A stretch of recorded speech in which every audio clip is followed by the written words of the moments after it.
Hi friends, welcome to Lakshmi Max. இன்னைக்கு என்ன பார்க்க போறோம்னா ரயில்வேல ப்ரீவியஸ் இயர்ல கேட்ட மேக்ஸ் क्वेश्चंस வந்து பார்க்க போறோம். ஃபர்ஸ்ட் क्वेश्चन பாருங்க, the difference between compound interest and simple interest on a certain sum at an interest of 10% per annum for 2 years is 128. What is the sum of amount? 2 ஆண்டுகளுக்கு ஆண்டுக்கு 10% வட்டியில் ஒரு குறிப்பிட்ட தொகைக்கான கூட்டு வட்டிக்கும் தனி வட்டிக்கும் இடையே உள்ள வித்தியாசம் 128 அப்படின்னா அந்த தொகையின் கூட்டு தொகை என்ன அப்படின்னு கேட்டிருக்காங்க. ஓகே, ஸோ பின்னு ஒரு அமௌண்ட் வந்து நீங்க வந்து பேங்க்ல போடுறீங்க. இப்போ 2 வருஷத்துக்கு ஓகே 10% வட்டி வந்து போடுறாங்க. இப்போ அந்த கூட்டு வட்டிக்கும் தனி வட்டிக்கும் உள்ள வித்தியாசம் எவ்வளவு வருதுன்னா 128 ரூபாய் வருது. இதுக்கான ஷார்ட்கட் என்ன அப்படின்னு பாத்தீங்கன்னா, 2 வருஷம் கொடுத்திருந்தாங்க அப்படின்னா தனி வட்டிக்கும் கூட்டு வட்டிக்கும் உள்ள வித்தியாசம் எப்படி கண்டுபிடிக்கணும்னா P into R by 100 the whole square. இதுதான் இதுக்கான ஷார்ட்கட். ஸோ நம்ம என்ன கண்டுபிடிக்கணும்? P ஓட வேல்யூ தான் கண்டுபிடிக்கணும். R ஓட வேல்யூ எவ்வளவு? 10 by 100 the whole square equal to எவ்வளவு அமௌண்ட்? 128. ஸோ 128. இப்போ உங்களுக்கு என்ன வேணும்? P தான் வேணும். P equal to இந்த ஃபார்முலால அப்படியே சப்ஸ்டியூட் பண்ணுங்க. பிஓ இல்ல ரேட் ஆஃப் இன்ட்ரெஸ்டோ கேட்டாங்க அப்படின்னா கொடுத்திருக்க வேல்யூஸை இதுல சப்ஸ்டியூட் பண்ணி ஈஸியா கண்டுபிடிச்சிடலாம். ஸோ இதை இந்த பக்கம் கொண்டு போனீங்க அப்படின்னா 128 இன்ட்டு இது எப்படி மாறும்? 10 by 100 இருக்குது, 100 by 10 the whole square மாறும். அப்ப into 100 into 100 divided by 10 into 10 போட்டுடலாமா? ஏன்னா ஹோல் ஸ்கொயர் இருக்கு. இங்க கீழே இருக்க 100 மேல போயிடும், மேல இருக்க 10 கீழே வந்துடும். ஸோ இது ரெண்டையும் நாம கட் பண்ணி விட்டுறலாம். அப்ப அசல் எவ்வளவு வரும்? 128 00. ஸோ 128 0ங்கிறது ஆப்ஷன் சி. ஓகே, கிளியரா? 2 வருஷத்துக்கு காம்பவுண்ட் இன்ட்ரெஸ்ட்டுக்கும் சிம்பிள் இன்ட்ரெஸ்ட்டுக்கும் உள்ள வித்தியாசத்துக்கான ஃபார்முலா என்னன்னா P into R by 100 the whole square. Okay, அடுத்த क्वेश्चन பார்க்கலாமா? இந்த क्वेश्चनல பாருங்க, a number when divided by 7 leaves remainder of 4. if the square of the same number is divided by 7 then what is the remainder னு கேட்டிருக்காங்க. ஒரு எண்ணை 7 all வகுத்தால் 4 வந்து மீதம் உள்ளது, அதே எண்ணின் வர்க்கத்தை 7 ஆல் வகுத்தால் மீதி என்ன அப்படின்னு கேட்டிருக்காங்க. ஒரு நம்பர் இருக்கு, அந்த நம்பரை என்னன்னு வச்சுக்கோங்க. அந்த நம்பரை 7ஆல டிவைட் பண்றீங்க அப்படின்னா ரிமைண்டர் என்ன வருது அப்படின்னு பாத்தீங்கன்னா ரிமைண்டர் வந்து 4 வருது. ஓகேவா? ஸோ இப்போ ஈவு என்ன வருது? ஈவு தெரியாது. ஸோ அதை நீங்க என்ன பண்ணிக்கோங்க, ஈவை வேணா டீன்னு எடுத்துக்கோங்க, இல்லை எக்ஸ்ன்னு கூட எடுத்துக்கோங்க. ஓகேவா? ஒரு நம்பர் இருக்கு, அதை 7ஆல டிவைட் பண்றீங்கன்னா ரிமைண்டர் வந்து 4 வருது. If the square of the same number, அந்த நம்பரோட ஸ்கொயர் வந்து பாத்தீங்க அப்படின்னா அந்த ஸ்கொயரை வந்து 7ஆல டிவைட் பண்ணீங்க அப்படின்னா ரிமைண்டர் என்ன வரும்? இதுதான் கொஸ்டின். ஓகேவா? ஒரு எண்ணை 7ஆல் வகுத்தால் அந்த நம்பர் n, அதை 7ஆல டிவைட் பண்ணோம் அப்படின்னா மீதி வந்து 4 வருது. அதே என்னோட ஸ்கொயர் இருக்கு இல்லையா, அதை வந்து 7ஆல வகுத்தோம் அப்படின்னா ரிமைண்டர் என்ன வரும்? இதான் கொஸ்டின்ல கேட்டிருக்காங்க. ஓகே, ஸோ எப்படி சால்வ் பண்ணலாம்? இப்போ நமக்கு இதுல இருந்து நம்ம என்ன கொண்டு வந்துடலாம்? அந்த நம்பருங்கிறது யாரு? இப்போ இந்த இடத்துல நான் என்ன பண்றேன்னா 5 போடுறேன், 5 2ஆல டிவைட் பண்றேன். ஸோ டிவைட் பண்ணால் என்ன வரும்? 2. இங்கே ரிமைண்டர் வந்து 1 வரும். இப்போ இந்த 5ங்கிறது எதுக்கு ஈக்குவலாக இருக்கும்? 5 ஈக்குவல் டு எதால வகுத்தீங்களோ அந்த 2ஐயும் மேலே வந்திருக்க ஈவையும் மல்டிப்ளை பண்ணால் என்ன வரும்? 4.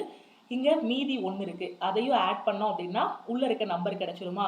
இங்கேயும் அதான் பண்ண போறோம். உள்ள இருக்க நம்பர் என்னங்கிறது எதுக்கு ஈக்குவலா இருக்கோ, எதால வகுத்தீங்களோ அதையும் அந்த ஈவையும் மல்டிப்ளை பண்றதுக்கு. ஸோ 70 பிளஸ் அந்த மீதி 4. ஸோ இதுக்கு தான் ஈக்குவலா இருக்கும். புரியுதா? அந்த நம்பருங்கிறது இங்க n வச்சிருக்கேன், இங்க 5 இருக்கு. இந்த 5 திருப்பி எப்படி கொண்டு வரலாம்? எதால வகுத்தீங்களோ அது பிளஸ் இன்ட்டு ஈவு, இது ரெண்டையும் மல்டிப்ளை பண்ணி அந்த மீதியை ஆட் பண்ணீங்கன்னா உள்ள இருக்க நம்பர் கிடைச்சிரும். இதுதான் உங்களுக்கு என்னது? என்னோட வேல்யூ. இப்போ அதை ஸ்கொயர் பண்றீங்க, அந்த என்னோட வேல்யூவை ஸ்கொயர் பண்ணீங்க அப்படின்னா உங்களுக்கு மீதி என்ன வரும்? அப்படிதானே? ஸோ அந்த எண்ணோட வர்க்கத்தை 7ஆல வகுத்தா என்ன வரும்? வர்க்கம்னா என்னது? அதை ஸ்கொயர் பண்ணணும். ஸோ இதை ஸ்கொயர் பண்ணா என்ன வரும்? n ஸ்கொயரோட value 7d + 4 the whole square இருக்கும். ஸோ இப்போ ஸ்கொயர் பண்ணீங்கன்னா என்ன வரும்? 7d நம்ம a + b the whole square ஃபார்மெட்ல இருக்கு. So 49d square + 16 + 2ab. So என்ன வரும்? 2ab-னா 7 2 14, 14 4 56 கிடைக்கும். ஸோ 56d வரும். Okay, a + b the whole square ஃபார்மெட்ல எழுதியிருக்கேன். a + b the whole square-னா a² + b² + 2ab. Okay, so இப்போ அடுத்த ஸ்டெப்ல நம்ம என்ன பண்ணலாம்? இது வந்து n ஸ்கொயர் பண்ணியிருக்கேன் அப்படியே. ஸோ இந்த ஸ்டெப்ல நம்ம என்ன பண்ணலாம்? இதுல இருந்து 49d², இந்த 56d அப்படியே வச்சுக்கோங்க. இந்த 16 நான் எப்படி எழுதிக்கிறேன்னா 14 + 2ன்னு எழுதிக்கிறேன். ஓகேவா? ஸோ எதுக்கு எழுதுறேன் அப்படின்னா 7 காமனா எடுக்கிறதுக்கு. அப்படி எடுத்தாதான் எதால டிவைட் ஆகுங்கிறது என்னால கண்டுபிடிக்க முடியும். ஸோ அப்போ இதுல இருந்து நீங்க என்ன பண்ணிக்கலாம்? 7 காமன் எடுத்துடலாமா? 49 56 14ல இருந்து 7 காமன் எடுத்துடலாம். எடுத்தா என்ன வரும்? 7 × 7d² + 8d + 2. இந்த +2 வெளியில அப்படி இருக்கும். ஓகேவா? ஸோ இப்போ உங்களுக்கு கொஸ்டின்ல என்ன கேட்டிருக்காங்க? அந்த எண்ணின் வர்க்கத்தை 7ஆல் வகுத்தால் மீதி என்ன அப்படின்னு கேட்டிருக்காங்க. அந்த எண்ணோட வர்க்கத்தை என்ன பண்ணணும்? 7ஆல வகுக்கணும். ஸோ ஃபர்ஸ்ட் என்ன சொல்லியிருந்தாங்க, அந்த நம்பர் கண்டுபிடிச்சோம் 7d + 4ன்னு வந்துச்சு. அதை ஸ்கொயர் பண்ணோம். ஸோ ஸ்கொயர் பண்ணும்போது இந்த மாதிரி நமக்கு கிடைச்சது. இப்போ இதை ஃபுல்லாக 7ஆல் வகுத்தா உங்களுக்கு ரிமைண்டர் என்ன வரும்? இதான கொஸ்டின்ல கேட்டிருக்காங்க. இதை ஃபுல்லாக 7ஆல் வகுத்தா இந்த பார்ட் ஃபுல்லாக 7ஆல் ஃபுல்லாக டிவைட் ஆகிருமா? இந்த பார்ட் ஃபுல்லா, ஏன்னா இது 7ஓட மல்டிபிளா இருக்கு. எது? 7d² + 8d + 2 வந்து 7ஓட மல்டிபிளா இருக்கு. அப்ப இது ஃபுல்லா உங்களுக்கு 7ஆல மல்டிப்ளை ஆகிரும். ரிமைண்டர் என்ன இருக்கும்? 2 மட்டும் தான் ரிமைண்டர் இருக்கும். அப்ப இந்த கொஸ்டினுக்கான ஆன்சர் என்ன அப்படின்னு பாத்தீங்கன்னா ரிமைண்டர் 2. ஸோ 2ங்கிறது ஆப்ஷன் டி. புரியுதா? என்ன பண்ணியிருக்கோம்? ஃபர்ஸ்ட் அந்த நம்பர் என்னங்கிறத கொண்டு வந்திருக்கோம். அதுக்கப்புறம் அந்த நம்பரை ஸ்கொயர் பண்ண சொல்லியிருக்காங்க. ஸோ அந்த நம்பரை ஸ்கொயர் பண்ணோமா? ஸ்கொயர் பண்ணும்போது a + b² ஃபார்மெட்ல விரிச்சு எழுதணும். எதுக்காக இதுல 7 காமனா எடுக்கிற மாதிரி மாத்தினேன்? இந்த 16 14 + 2ன்னு எதுக்கு மாத்திரேன்னா 7 காமனா எடுக்கிற மாதிரி நான் எடுத்துட்டேன் அப்படின்னா, ஏன்னா இங்க கொஸ்டின்ல சொல்லியிருக்காங்க 7ஆல வகுத்தால் மீதி என்னன்னு கேட்டிருக்காங்க. ஸோ அப்போ நான் இது ஃபுல்லாத்தையும் நான் என்ன பண்ணிக்கலாம்? 7ஆல வகுக்கிற மாதிரி கொண்டு வந்துக்கலாம். அப்படிதானே? அப்ப இந்த பார்ட் ஃபுல்லா எனக்கு என்னவாகும்? 7ஆல டிவைட் ஆகிரும். அப்படிதானே? ஏன்னா இது 7ஓட மல்டிபிளா இருக்கு. அப்ப டிவைடட் பை 7 போடும்போது 7 7 கேன்சல் ஆகிரும். 2/7 போடும்போது இங்க மட்டும் எனக்கு ரிமைண்டர் என்ன வரும்? 2 வரும். ஓகேவா? ஸோ அப்போ ரிமைண்டர் 2ன்னு சொல்லிடலாம். ஓகே, கிளியரா? அடுத்த கொஸ்டின் போலாமா? இந்த கொஸ்டின்ல பாருங்க, வேல்யூ ஆஃப் 39 - 30. ஸோ பிராக்கெட்டுக்குள்ள கொடுத்துருக்காங்க. ஸோ இதுக்கு நம்ம என்ன பண்ணணும்? போர்டுமாஸ் ரூல் வந்து அப்ளை பண்ணணும். ஸோ போர்டுமாஸ் ரூல் அப்ளை பண்ணலாமா? ஸோ போர்டுமாஸ் ரூல் அப்ளை பண்ணீங்கன்னா ஃபர்ஸ்ட் நம்ம எந்த இடத்துல முடிச்சு விடணும்? இந்த பிராக்கெட்டை. ஸோ இங்கே ஒரு பிராக்கெட் இருக்குது, இங்கேருந்து இங்கே வர முடிஞ்சிருக்கு. இந்த கேர்லி ஃப்ரைஸ் இங்கே ஆரம்பித்து இங்கே முடிஞ்சிருக்கு. இந்த பிராக்கெட்டு இங்கேருந்து இங்கே வர முடிஞ்சிருக்கு. ஓகே, ஸோ இந்த பிராக்கெட்டை ஃபஸ்ட்டு முடிச்சு விடலாம். ஓகே, ஸோ இதை முடிச்சு விடும்போது என்ன பண்ணணும்? இங்கே வெளியில் 19 இருக்குது. ஸோ 19 - 4 ÷ 3 ஆஃப் 8ன்னு இருக்குது. ஸோ போர்டுமாஸ் ரூலை இங்கே தான் கரெக்டாக நீங்கள் வந்து அப்ளை பண்ணணும். போர்டுமாஸ் ரூல் படி பிராக்கெட்டுக்குள்ளே போகணும், போயாச்சு. அதுக்கப்புறம் ஆஃப் இருந்தால் ஆஃபுக்கு ப்ரிஃபரன்ஸ் கொடுக்கணும். அப்போ இதை எப்படி எழுதலாம்? 4/24ன்னு எழுதலாமா? 4/12 முடிச்சு விட்டாச்சு. அதுக்கப்புறம் டிவிஷன். ஸோ டிவைட் பண்ணணும். 4/24. அப்புறம் மல்டிப்ளிகேஷன். ஸோ 6 இருக்குது. ஸோ இன்ட்டு 6ன்னு போட்டுடலாம். இப்போ இதை கட் பண்ணிங்கன்னா 1 6 6, 4 6 24. ஸோ கட் பண்ணி நம்ம என்ன பண்ணிக்கலாம்? இதை 18ன்னு எழுதிடலாமா? 19 - 1ன்னு வரும். ஸோ 19 - 1 18. அப்போ இந்த பிராக்கெட்டை ஃபுல்லாக நம்ம எப்படி கொண்டு வந்தாச்சு? 18ன்னு கொண்டு வந்தாச்சு. ஓகே, புரியுதா? ஃபஸ்ட்டு ஆஃப், அப்புறம் டிவிஷன், அப்புறம் மல்டிப்ளிகேஷன் முடிச்சு இது ஃபுல்லாக நம்ம என்ன கொண்டு வந்தாச்சு? இது ஃபுல்லாக நமக்கு 1ன்னு வந்துச்சு. 19 - 1 18ன்னு கொண்டு வந்தாச்சு. அடுத்து வெளியில் 33 இருக்குது. ஸோ 33 - 18 உங்களுக்கு என்ன வரும்? 15ஆ? 33ல் 18 போனால் எத்தனை? 15. அப்போ இந்த கேர்லி ஃப்ரைஸ்ல இருந்து இந்த கேர்லி ஃப்ரைஸ் வரைக்கும் நம்ம என்ன சிம்பிளிஃபை பண்ணியாச்சு? 15ன்னு கொண்டு வந்தாச்சு. அடுத்து வெளியில 30 இருக்கு. ஸோ 30 - 15. ஓகே, 30 - 15 உங்களுக்கு எத்தனை? 15. 30 - 15 எத்தனை? 15. ஓகே, ஸோ 15ன்னு போட்டுடலாம். இங்கேருந்து இங்கே வரைக்கும் நமக்கு என்ன வந்துருச்சு? 15ன்னு கொண்டு வந்தாச்சு. வெளியில் என்ன இருக்குது? 39. ஸோ 39 - 15. ஆன்சர் என்ன வரும்? 9ல் 5 போனால் 4, 3ல் 1 போனால் 2, 24. இந்த கொஸ்டினுக்கான ஆன்சர் என்ன? Option C 24. ரொம்ப ஈஸியாக மைண்ட்லேயே கேல்குலேட் பண்ணிடலாம். ஒவ்வொரு ப்ராக்கெட்டாக முடிச்சுட்டு வந்தீங்கனாலே போதும், ஈஸியாக ஆன்சர் பண்ணிடலாம். அடுத்த கொஸ்டின் பார்க்கலாமா? ஸோ இந்த கொஸ்டினில் பாருங்கள். இந்த கொஸ்டினில் என்ன சொல்லியிருக்காங்க? Sachin Tendulkar has a certain average for 11 innings. In the 12th innings, he scores 120 runs and thereby increases his average by 5 runs. His new average is. Sachin Tendulkar என்ன பண்ணுறாருன்னா சராசரி 11 இன்னிங்ஸில் உள்ளது. ஸோ இப்போ 11 இன்னிங்ஸ் அடிச்சிருக்காரு. ஓகேவா? 11 இன்னிங்ஸ் அடிச்சு முடிச்சிட்டாரு. இதோட சராசரி என்ன அப்படின்னு பார்த்தீங்கன்னா எக்ஸ்ன்னு வச்சுக்கோங்க. எவ்வளோ சராசரி நமக்கு கொடுக்கல. 12வது இன்னிங்ஸில் எத்தனை ரன் அடிச்சிருக்காரு அப்படின்னு பார்த்தீங்கன்னா 11 முடிஞ்சிருச்சு. ஸோ அதில் எவ்வளோனா சராசரி ஓவராலாக 1லேருந்து 11 வரைக்கும் அடித்த இன்னிங்ஸோட சராசரி வந்து நீங்கள் எக்ஸ்ன்னு அசியூம் பண்ணிக்கோங்க. ஓகேவா? 12வது இன்னிங்ஸில் எத்தனை ரன் அடிச்சிருக்காரு அப்படின்னு பார்த்தீங்கன்னா 120 ரன் அடிச்சிருக்காரு. ஓகே, அதன் மூலம் அவரது சராசரி ரன்கள் 5 அதிகரிக்கிறது. அப்போது இப்போ 11 ரன் முடியும் போது சராசரி பார்த்தீங்க அப்படின்னா எக்ஸ். இப்போ 12வது ரன்னும் முடிஞ்சிருச்சு. 12வது ரன் அடிக்கிறாரு, 12வது இதில் அடிக்கிறாரு. ஸோ 12வது இன்னிங்ஸில் 120 ரன் அடிக்கிறாரு. 12வது இன்னிங்ஸில் எத்தனை ரன் அடிக்கிறாரு? 120 ரன் அடிக்கிறாரு. இப்படி அடிக்கும்போது ஏற்கனவே இருக்கக்கூடிய ஆவரேஜ் என்னவாகுது? ஒரு 5 அதிகமாகுது. எக்ஸ் + 5ன்னு அதிகமாகுது. அப்போ அவரோட புதிய சராசரி என்ன? இந்த 12 இன்னிங்ஸுக்கான சராசரி என்ன? இதுதான் கொஸ்டின்ல கேட்டிருக்காங்க. ரொம்ப ரொம்ப ஈஸியான கொஸ்டின். ஓகேவா? 11 இன்னிங்ஸுக்கான சராசரி எவ்வளவு? எக்ஸ். 12 இன்னிங்ஸுக்கான சராசரி எவ்வளவு? எக்ஸ் + 5. ஓகே, ஸோ இப்போ 12வது இன்னிங்ஸோட டோட்டல் எனக்கு வேணும். அப்படிதானே? 12 இன்னிங்ஸோட டோட்டல் வந்து எனக்கு வேணும். இதை நான் எப்படி எழுதலாம்? 11 இன்னிங்ஸோட டோட்டல் எனக்கு என்ன வரும்? 11 இன்னிங்ஸோட சராசரி எக்ஸ்னா அதோட டோட்டல் என்ன வரும்? 11 எக்ஸ் வரும். ஓகே, இது 11 இன்னிங்ஸோட டோட்டல். ஓகேவா? ஸோ 11 இன்னிங்ஸோட டோட்டல் வந்து 11 எக்ஸ். 12வது இன்னிங்ஸில் எத்தனை ரன் அடிச்சிருக்காரு? 120 ரன் அடிச்சிருக்காரு. 11 இன்னிங்ஸையும் கூட்டினீங்க, 1வதுலேருந்து 11வது இன்னிங்ஸ் வரைக்கும் கூட்டினீங்க அப்படின்னா டோட்டல் 11 எக்ஸ். 11 எக்ஸ் ரன் அடிச்சிருக்காரு. 12வது இன்னிங்ஸில் எத்தனை அடிச்சிருக்காரு? 120 ரன் அடிச்சிருக்காரு. ஓகேவா? டோட்டலா இப்போ இது வந்து எதுக்கு ஈக்குவல்? இந்த 11 எக்ஸ் பிளஸ் 120ங்கிறது எதுக்கு ஈக்குவல்? ஸோ இது எதுக்கு ஈக்குவல்? 12 இன்னிங்ஸோட கூட்டுத்தொகை. அப்படிதானே? இது 11 இன்னிங்ஸோட கூட்டுத்தொகை, இது 12வது இன்னிங்ஸோட கூட்டுத்தொகை, 11 இன்னிங்ஸோட கூட்டுத்தொகை. சாரி, 12 இன்னிங்ஸோட கூட்டுத்தொகை. 12 இன்னிங்ஸோட ஆவரேஜ் எவ்வளவு? X plus 5. அப்போ அதோட கூட்டுத்தொகை என்ன வரும்? 12 இன்ட்டு எக்ஸ் பிளஸ் 5ன்னு வருமா? இதை ஃப்ரேம் பண்ணிட்டீங்கன்னா இந்த கொஸ்டின் ஈஸியாக சால்வ் பண்ணிடலாம். புரியுதா நான் என்ன சொல்லியிருக்கேன்னு? 11 இன்னிங்ஸ் அடிக்கும் போது, ஓகேவா? ஸோ அதோட ஆவரேஜ் என்னன்னா எக்ஸ்ன்னு இருக்கு. அப்போ அதோட கூட்டுத்தொகை என்ன வரும்? 11 எக்ஸ்ன்னு இருக்கும். 12வது இன்னிங்ஸில் அவர் அடித்த ரன் எவ்வளோன்னா 120. அப்போ இதில் அடித்த ரன்னு 11 இன்னிங்ஸ் வரைக்கும் அவர் அடித்த ரன்னு 11 எக்ஸ். 12வது இதில் அவர் அடித்தது 120. அப்போ டோட்டலாக 11 எக்ஸ் பிளஸ் 120ங்கிறது 12 இன்னிங்ஸ்லையும் அவர் அடித்த மொத்த ரன்களோட எண்ணிக்கை. அப்போ 12 இன்னிங்ஸ்லையும் அவர் அடித்த ஆவரேஜ் என்னன்னா எக்ஸ் பிளஸ் 5. அப்போ டோட்டல் 12 இன்ட்டு எக்ஸ் பிளஸ் 5 இருக்கும். இப்போ உள்ள மல்டிப்ளை பண்ணுங்க. 11x plus 120 equal to 12x plus 16 இருக்கும். ஓகே, ஸோ இப்போ என்ன பண்ணுங்க? எக்ஸை ஒரு பக்கம் கொண்டு வாங்க, நம்பரை ஒரு பக்கம் கொண்டு வாங்க. அப்புறம் 12x மைனஸ் 11x என்ன வரும்? X. X is equal to 60ன்னு கிடைக்கும். எக்ஸுங்கிறது நம்ம எதை அசியூம் பண்ணோம்? 11 இன்னிங்ஸோட சராசரி தான் எக்ஸ்ன்னு அசியூம் பண்ணோம். இப்போ நமக்கு புதிய சராசரி கேட்டிருக்காங்க. பழைய சராசரி எது? இந்த 11 இன்னிங்ஸோட சராசரி எக்ஸுங்கிறது தான் பழைய சராசரி. புதிய சராசரிங்கிறது யாரு? இந்த 12 இன்னிங்ஸோட சராசரி தான் புதிய சராசரி. புதிய சராசரி என்னது? X plus 5. அப்போ பழைய சராசரி 60, புதிய சராசரி எக்ஸ் பிளஸ் 5. 60 பிளஸ் 5 65. ஸோ புதிய சராசரி எவ்வளவு? 65. ஸோ 65ங்கிறது ஆப்ஷன் டி. ஓகே, கிளியரா புரியுதா?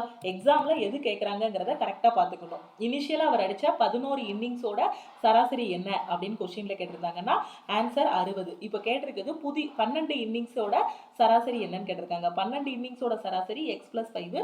ஸோ அதோட வேல்யூ வந்து என்னது? அதோட வேல்யூ வந்து 65. ஓகே, கிளியரா? அடுத்த கொஸ்டின் போலாமா? ஸோ டவுட் இருந்துச்சு அப்படின்னா நீங்க கமெண்ட்ல சொல்லுங்க. அடுத்த கொஸ்டின் பார்க்கலாம். இந்த கொஸ்டின்ல பாருங்க. இன் a race around a circular track, an athlete runs at 10 meter per second in the first round, at 20 meter per second in the second round, and 30 meter per second in the third round. Find his average speed for the race ன்னு கேட்டிருக்காங்க. ஒரு வட்டப்பாதையில 3 பேர் ஓடிக்கிட்டு, ஒரு தடகள வீரர் வந்து ஓடிக்கிட்டு இருக்காரு. ஓகேவா? முதல் சுற்றுல பாத்தீங்க அப்படின்னா 10 மீட்டர் பெர் செகண்ட் வேகத்துல ஓடுறாரு. ரெண்டாவது சுற்றுல பாத்தீங்க அப்படின்னா 20 மீட்டர் பெர் செகண்ட் வேகத்துல ஓடுறாரு. மூணாவது சுற்றுல 30 மீட்டர் பெர் செகண்ட் வேகத்துல ஓடுறாரு. ஸோ இதோட சராசரி வந்து நம்ம கண்டுபிடிக்கணும். ஸோ ஆவரேஜ் ஸ்பீடு வந்து கண்டுபிடிக்கணும். ஆவரேஜ் ஸ்பீடு உங்களுக்கு என்ன வரும்? Average speed total distance divided by total time. இதுதான் உங்களுக்கு என்னது? Average speed. இப்போ நம்ம கையில் என்ன இருக்கு? அவர் ஓடுன அந்த ஸ்பீடு மட்டும்தான் கையில் இருக்கு. ஸோ அவர் ஃபர்ஸ்ட் இதில் கடந்த தொலைவு, ரெண்டாவது இதில் கடந்த தொலைவு, மூணாவது இதில் கடந்த தொலைவு, எல்லா தொலைவுமே என்னது? எக்ஸ். வட்டத்தை சுற்றி வரணும், அதுதானே? ஸோ டோட்டலாக வட்டத்தை சுற்றி வர்றாருன்னா டோட்டலாக அதோட டிஸ்டன்ஸ் என்ன? எக்ஸ்ன்னு வச்சுக்கோங்க. ஓகே, ஸோ அப்போ டோட்டல் டிஸ்டன்ஸ் எத்தனை வாட்டி சுற்றுறாரு? 3 வாட்டி சுற்றுறாரு. ஃபர்ஸ்ட் 10 மீட்டர் பெர் செகண்ட்ல ஒரு வாட்டி வட்டத்தை சுற்றி முடிக்கிறாரு. அப்புறம் 20, அப்புறம் 30ன்னு 3 வாட்டி சுற்றுறாரு. அப்போ டோட்டல் டிஸ்டன்ஸ் என்ன வரும்? ஃபர்ஸ்ட் எக்ஸ், ஒரு வட்டத்தை ஒரு வாட்டி சுற்றிறாரு, ஒரு முறை முடிஞ்சிருச்சு. அதுக்கப்புறம் இந்த ஸ்பீடில் போகும்போது ஒரு சுற்றுவார். ஸோ எக்ஸ் ப்ளஸ் எக்ஸ் டோட்டலாக 3 தடவை சுற்றுறதுனால கடந்த தொலைவு வந்து 3 எக்ஸ்ன்னு போட்டுக்கலாம். Divided by total time. நமக்கு என்ன தெரியும்? Speed equal to distance divided by time. Time equal to distance by ஸ்பீடுன்னு தெரியும். ஸோ ஃபர்ஸ்ட் இதில் எவ்வளோ டிஸ்டன்ஸ் கிடக்கிறாரு? X. So x by speed. எவ்வளோ ஸ்பீடு? 10 metre per second. ரெண்டாவது இதில் அதே எக்ஸ் டிஸ்டன்ஸு, ஸ்பீடு எவ்வளவு? 20. மூணாவது இதில் அதே எக்ஸ் தான், எவ்வளோ? 30 மீட்டர் பெர் செகண்டு. ஓகேவா? ஸோ இதுதான் நமக்கு என்னது? Average speed. ஓகே, ஸோ இப்போ நம்ம என்ன பண்ணலாம்? இதுக்கெல்லாம் எல்சிஎம் எடுக்கலாம். இதெல்லாம் ஆட் பண்ணிங்கன்னா 3 எக்ஸ்ன்னு கிடைக்கும். 3 எக்ஸ் டிவைட் பை 30, 20, 10. எல்சிஎம் எடுத்தீங்கன்னா என்ன வரும்? 60ன்னு கிடைக்கும். ஸோ இப்போ நம்ம என்ன பண்ணணும்? இதை 60 மாற்றணும்னா 6ஆல் மல்டிப்ளை பண்ணணும். 6 எக்ஸ் ப்ளஸ் இதை 3ஆல் மல்டிப்ளை பண்ணணும், ப்ளஸ் இதை 2ஆல் மல்டிப்ளை பண்ணணும். ஸோ டோட்டலாக உங்களுக்கு ஆன்சர் என்ன வரும்? 3 எக்ஸ் இன்ட்டு 60 டிவைடட் பை 6 3 9 9 2 11 11 எக்ஸ்ன்னு கிடைக்கும். ஸோ இதுவும் கேன்சல் ஆகிரும், அப்படிதானே? ஸோ 180/11 கிடைக்கும். 180/11னா இதை கட் பண்ணலாமா? ஸோ எத்தனை தடவை போகும்? ஒரு தடவை போகும். ஸோ மிச்சம் எத்தனை இருக்கும், ஒரு தடவை ஒரு 11 11, மீதி எத்தனை 7 இருக்கும், 6 11 66, ஸோ மீதி 4 இருக்கும். ஸோ 0 3 11 33, 16.3. ஓகே, ஸோ 16.3ங்கிறது ஆப்ஷன் சி. கிளியரா, புரிஞ்சிருச்சா? அடுத்த கொஸ்டின் போலாமா? ஸோ அடுத்த கொஸ்டின் பாருங்க. இந்த கொஸ்டின் பாருங்க, ரொம்ப ஈஸியான கொஸ்டின், ரொம்ப ஃபேமஸான கொஸ்டின், அடிக்கடி கேட்கக்கூடிய question. The average age of a class of 40 students is 12 years. If the teacher's age is included, the average age increases by 1. Find the age of the teacher. ஓகேவா, 40 மாணவர்கள் உள்ள வகுப்பின் சராசரி வந்து 12. 40 மாணவர்கள் ஒரு கிளாஸ்ல இருக்காங்க, சராசரி எவ்வளோனா 12. அப்போ கூட்டுத்தொகை என்ன வரும், 480 வரும். இதை உங்களுக்கு ரெண்டு மெத்தடில் சொல்லி கொடுக்குறேன். ஒன்று வந்து நார்மல் மெத்தடு, இன்னொன்று வந்து ஷார்ட்கட்டு. ஓகேவா, ஸோ இப்போ திடீர்னு டீச்சரோட ஏஜையும் ஆட் பண்ணுறாங்க. இப்போ டோட்டலாக கிளாஸில் இருக்கக்கூடிய ஸ்டூடெண்ட்ஸை மட்டும் பார்க்கும்போது ஆவரேஜ் வந்து 12 வருது. அப்போ கூட்டுத்தொகை என்ன வரும், 480 வரும். இப்போ ஸ்டூடெண்ட் கூட ஒரு டீச்சரும் ஜாயின் ஆகிக்கிறாங்க. அப்போ டோட்டலாக அங்கே இருக்க மெம்பர்ஸ் எத்தனை பேர், 41 பேர். ஒரு டீச்சர் ப்ளஸ் 40 ஸ்டூடெண்ட். இப்போ சராசரி என்னவாகுதுன்னா, ஏற்கனவே இருக்கிறதுல இருந்து 1 அதிகமாகுது. ஏற்கனவே 12 அப்படின்னா இப்போ 1 அதிகமாகுதுன்னா என்ன வரும், 13 மாறும். ஓகேவா, ஸோ இப்போ டீச்சரோட வயசு எத்தனை, இதான் கொஸ்டின்ல கேட்டிருக்காங்க. இப்போ இது ரெண்டையும் மல்டிப்ளை பண்ணா உங்களுக்கு 41 பேரோட சராசரி கூட்டுத்தொகை கிடைச்சிருமா? ஃபஸ்ட்டு 40 பேரோட சராசரி கொடுத்துருந்தாங்க, ரெண்டையும் மல்டிப்ளை பண்ணும்போது 40 பேரோட கூட்டுத்தொகை கிடைச்சிது. இப்போ டீச்சர் சேர்ந்ததுக்கப்புறம் அந்த குரூப்பில் மொத்தம் 41 மெம்பர்ஸ் இருக்காங்க, அவங்களோட சராசரி 13. எதனால், ஏற்கனவே இருக்க சராசரியிலேருந்து 1 அதிகமாகும்னு சொல்லியிருக்காங்க. டீச்சர் இன்க்ளூட் ஆகும்போது சராசரி 1 அதிகமாகும்னு சொல்கிறாங்க. ஓகேவா, ஸோ 41 × 13, 1 3 3, 4 3 12, 12 1 13, ஸோ மீதி 533 இருக்கும். ஓகேவா, ஸோ இப்போ இந்த 41 பேருக்குள்ள யாரெல்லாம் இருக்கா, டீச்சர் ப்ளஸ் 40 ஸ்டூடெண்ட்டு. இதில் யார் இருக்காங்க, 40 ஸ்டூடெண்ட் இருக்காங்க இந்த 480க்குள்ள. இதுலேருந்து இதை கழிச்சிங்கன்னா டீச்சரோட வயசு கிடைச்சிருமா? அப்போ 533 மைனஸ் 480, 3 13 8 போனால் 5, ஸோ 53 வயசு. அப்போ டீச்சரோட வயசு எத்தனை, 53 வயசு. இது நார்மல் மெத்தடு. ஓகேவா, இதுக்கான ஷார்ட்கட் என்ன அப்படின்னு பார்த்தீங்கன்னா, டீச்சரோட வயசு 1 அதிகமாகுது அப்படின்னு சொன்னாங்கன்னா இதோட ஷார்ட்கட் என்ன அப்படின்னா, இங்கே 40 மாணவர்கள் இருக்காங்களா, ஸோ 40, ஸோ இது நார்மல் மெத்தடு. இப்போ நான் சொல்லி கொடுத்தது, இப்போ சொல்லி கொடுத்துட்டு இருக்கிறது என்னன்னா உங்களுக்கு இது ஷார்ட்கட்டு. ஸோ 40 மாணவர்கள் சொன்னதுனால 40 ப்ளஸ் எத்தனை ஆவரேஜ் 12 ப்ளஸ் டீச்சரோட வயசு எவ்வளோ அதிகமாகுது, 1 அதிகமாகுது. ஸோ ப்ளஸ் 1 இதெல்லாம் ஆட் பண்ணுங்க. 40 12 52, 52 1 53. இதுதான் இந்த கொஸ்டினுக்கான ஆன்சர். இந்த மாதிரி கொஸ்டினை எக்ஸாமில் பார்த்தீங்க அப்படின்னா இந்த மெத்தட் வந்து அப்ளை பண்ணாதீங்க, இது வந்து டைம் எடுக்கும். ஓகேவா, ஸோ இதை சால்வ் பண்ணுறதுக்கு கிட்டத்தட்ட ஒரு 30 செகண்ட் ஆகும். நான் சொன்னேன் 40 ஸ்டூடெண்ட்டோட கூட்டுத்தொகை கண்டுபிடிச்சி, திருப்பி 41 மெம்பர்ஸோட கூட்டுத்தொகை கண்டுபிடிச்சி, ரெண்டுக்கும் டிஃபரன்ஸ் எடுத்து டீச்சரோட வயசு கண்டுபிடிக்கிறதுக்கு குறைஞ்சது 30 செகண்டாக ஆகும். இது இந்த மெத்தட் யூஸ் பண்ணிக்கோங்க. டீச்சரோட வயசு 1 இன்க்ரீஸ் ஆகுது அப்படிங்கிற லைனை பார்த்த உடனேயுமே அப்படியே ஆட் பண்ணிடுங்க. 40 12 ப்ளஸ் 1 எத்தனை ஸ்டூடெண்ட்ஸ் இருக்காங்களோ அந்த ஸ்டூடெண்ட்ஸு ப்ளஸ் ஆவரேஜ் கொடுத்துருப்பாங்க இல்லையா, அது ப்ளஸ் எவ்வளோ இன்க்ரீஸ் ஆகுதோ அது. ஓகேவா, ஸோ எல்லாத்தையும் ஆட் பண்ணால் என்ன வரும், 53. ஆன்சர் சேமாக வருதா? ஸோ இதுதான் இதுக்கான ஷார்ட்கட்டு. ஸோ இந்த ஷார்ட்கட்டை ஃபாலோ பண்ணிக்கோங்க எக்ஸாமில். அடுத்த கொஸ்டின் பார்ப்போமா? இந்த கொஸ்டின்ல பாருங்க, if the length of rectangle is increased by 12% and the width is decreased by 10%, then the ratio of the areas of the original rectangle and the changed rectangle. ஒரு செவ்வகத்தோட நீளம் வந்து 12% அதிகரிக்குது, அகலம் வந்து 10% குறையுது.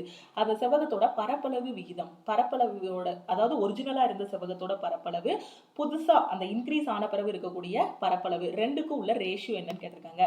ஸோ இனிஷியலா பார்த்தீங்கன்னா லென்த் வந்து 100 இருக்குன்னு வச்சுக்கோங்க, பிரெத்தும் 100ன்னு வச்சுக்கோங்க. 100 தான் அசியூம் பண்ணணும் இல்லை, நீங்கள் எந்த நம்பர்னாலும் அசியூம் பண்ணிக்கலாம். ஓகேவா, ஸோ லென்த்து பிரெத்து நீங்கள் எப்படினாலும் அசியூம் பண்ணிக்கோங்க.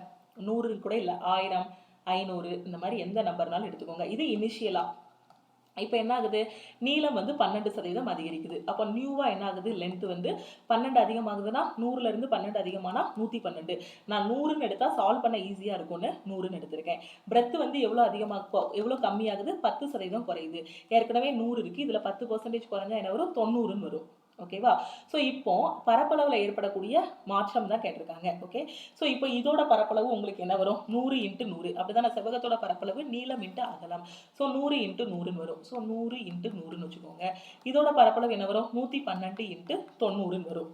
ஓகே, ஸோ இந்த பழைய பரப்பளவுக்கும் இந்த புதிய பரப்பளவுக்கும் உள்ள ரேஷியோ கேட்டிருக்காங்க. பழைய பரப்பளவு என்னது, 100 × 100. புதிய பரப்பளவு என்னது, 112 × 90. ஸோ கட் பண்ணலாமா? கட் பண்ணால் என்ன வரும், 0 0 கட் ஆகிரும். வேற என்ன வாய்ப்பாடில் கட் பண்ணலாம், இது வந்து 4 வாய்ப்பாடில் கட் பண்ணலாமா? ஸோ 2 4 8, 8 நாலு 32. ஸோ இதை 25 நாலு 100ன்னு போட்டுடலாம். வேறு ஏதாவது கட் பண்ணுறதுக்கு வாய்ப்பு இருக்கான்னு பாருங்கள். ஸோ வேறு ஏதாவது கட் பண்ணலாமா இதில்? ரெண்டாம் வாய்ப்பாடு கட் பண்ணலாம். ஸோ 5 2 10, 14 2 28. ஸோ 25 5 125. 14 9, 9 4 36, 9 3 12. 125:126. இதுதான் இதுக்கான ஆன்சர். ஸோ ஆப்ஷன் ஏ தான் கரெக்ட். புரியுதா? இனிஷியலாக இருக்கக்கூடியதை நீங்கள் என்ன நம்பர்னாலும் எடுத்துக்கோங்க. 100 தான் எடுக்கணும் இல்லை, உங்களோட விஷ் தான். நீங்கள் இனிஷியலாக அசியூம் பண்ணுறது எந்த நம்பர்னாலும் எடுத்துக்கோங்க. நான் 100ன்னு எடுத்ததுனால பரப்பளவு 100 × 100ன்னு வந்துச்சு. ஸோ அந்த மாதிரி போட்டுக்கிட்டேன். புதுசாக இன்க்ரீஸ் ஆன பிறகு பரப்பளவு இந்த மாதிரி வந்துச்சு.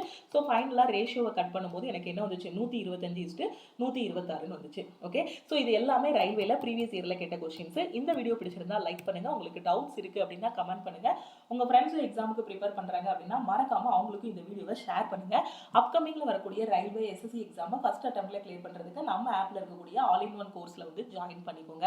ஸோ நீங்கள் ஒரு பிகினராக இருக்கீங்க, ரயில்வே எஸ்எஸ்சி எக்ஸாம் ஓவராலாக ஒரு சென்ட்ரல் கவர்மெண்ட் எக்ஸாம் என்னால் எப்படி பாஸ் பண்ணணும்னு தெரியல, எப்படி படிக்கணும்னு தெரியல, எங்கேருந்து ஆரம்பிக்கணும்னு தெரியல, சிலபஸ், ப்ரீவியஸ் இயர் கொஸ்டின்ஸு, அதுக்கான கிளாஸஸ், என்னோட ப்ரிப்பரேஷனோட ஸ்டார்டிங்லேருந்து எக்ஸாம் கிளியர் பண்ணுற வரைக்கும் ஒரு ஃபுல் கைடன்ஸ் வேணும் அப்படின்னு நினைக்கக்கூடிய ஸ்டூடெண்ட்ஸு நம்ம ஆப்பில் இருக்கக்கூடிய ஆல் இன் ஒன் கோர்ஸில் வந்து ஜாயின் பண்ணிக்கோங்க. ஸோ ஆல் இன் ஒன் கோர்ஸில் ஒரு டைம் நீங்கள் வந்து பே பண்ணால் போதும், உங்களுக்கு லைஃப் டைம் வேலிடிட்டி இருக்கும். ஆல் இன் ஒன் கோர்ஸோட ப்ரைஸ் வந்து 1599. ஓகேவா?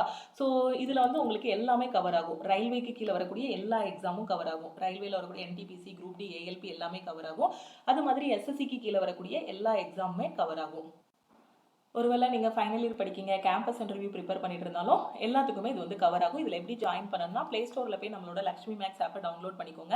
இல்லை வீடியோக்கு கீழே இருக்கக்கூடிய டிஸ்கிரிப்ஷன்லையும் நம்ம ஆப்போட லிங்க் கொடுத்துருப்பேன். ஸோ ஆப்பை டவுன்லோட் பண்ணிவிட்டு மொபைல் நம்பர் என்டர் பண்ணி லாகின் பண்ணுங்கள். ஸோ அப்படி உங்களுக்கு ப்ரொசீஜர் தெரியல அப்படின்னா இது நம்ம டீமோட வாட்ஸ்அப் நம்பர் 9043379345 780685428. ஓகே, ஸோ இந்த 2 நம்பரில் எந்த நம்பருக்குனாலும் நீங்கள் வந்து வாட்ஸ்அப் பண்ணலாம். I want to join all in one கோர்ஸ்னு ஒரு மெசேஜ் அனுப்புனீங்க அப்படின்னா டீமில் இருந்து காண்டாக்ட் பண்ணிவிட்டு எப்படி ஜாயின் பண்ணணும் அப்படிங்கிறத சொல்லுவாங்க.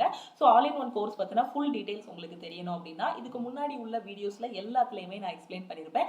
அந்த வீடியோஸில் நம்ம ஆல் இன் ஒன் கோர்ஸில் என்னெல்லாம் இருக்குங்கிறத தெரிஞ்சுக்கோங்க. நீங்கள் ஒரு கவர்மெண்ட் எக்ஸாம் கிளியர் பண்ணுறதுக்கு இந்த ஒரு கோர்ஸில் மட்டும் நீங்கள் ஜாயின் பண்ணாலே போதுமானது. எல்லாமே இதிலே கவர் ஆகும். ஒரே ஒரு டைம் தான் பே பண்ணுவீங்க. Lifetime validity. ஓகேவா? So maths, reasoning, general awareness, science இது எல்லாமே ரயில்வேக்கு கவர் ஆகும். ப்ளஸ் எக்ஸ்ட்ரா என்ன கவர் ஆகும் அப்படின்னு பார்த்தீங்கன்னா இங்கிலீஷ் வந்து எஸ்எஸ்சிக்கு கவர் ஆகும். ஓகேவா? ஒரே கோர்ஸ்ல எல்லா எக்ஸாமும் கவர் ஆகிரும். எஸ்எஸ்சி, ரயில்வே, டிஎன்பிஎஸ்சி எல்லா எக்ஸாமுமே நீங்கள் வந்து கவர் பண்ணிடலாம். ஸோ வேறு ஏதாவது டவுட் இருக்குது அப்படின்னா இதுதான் லக்ஷ்மி மேக்ஸ் டீமோட வாட்ஸ்அப் நம்பர். இந்த நம்பருக்கு நீங்கள் கால் பண்ணியோ வாட்ஸ்அப் பண்ணியோ கேட்டுக்கலாம். அது மாதிரி யூடியூப்ல டெய்லி வரக்கூடிய வீடியோஸையும் மிஸ் பண்ணாமல் பாருங்க. ஓகே, திருப்பியும் நாம வந்து அடுத்த கிளாஸ்ல பார்க்கலாம். நம்ம டெலகிராம் குரூப், டெலகிராம் சேனல்ல ஜாயின் பண்ணல அப்படின்னா டெலகிராம் குரூப் அண்ட் சேனல்ல ஜாயின் பண்ணிக்கோங்க. உங்க ஃப்ரெண்ட்ஸும் காம்படிட்டிவ் எக்ஸாம் ப்ரிப்பேர் பண்றாங்க அப்படின்னா அவங்களுக்கும் மறக்காம நம்ம யூடியூப் சேனலோட லிங்க், நம்ம லக்ஷ்மி மேக்ஸ் ஆப்போட லிங்கை மறக்காம ஷேர் பண்ணுங்க. நம்ம ஆல் இன் ஒன் கோர்ஸோட லிங்கையும் மறக்காம ஷேர் பண்ணிருங்க. திருப்பியும் நம்ம அடுத்த கிளாஸ்ல மீட் பண்ணலாம். தேங்க்யூ.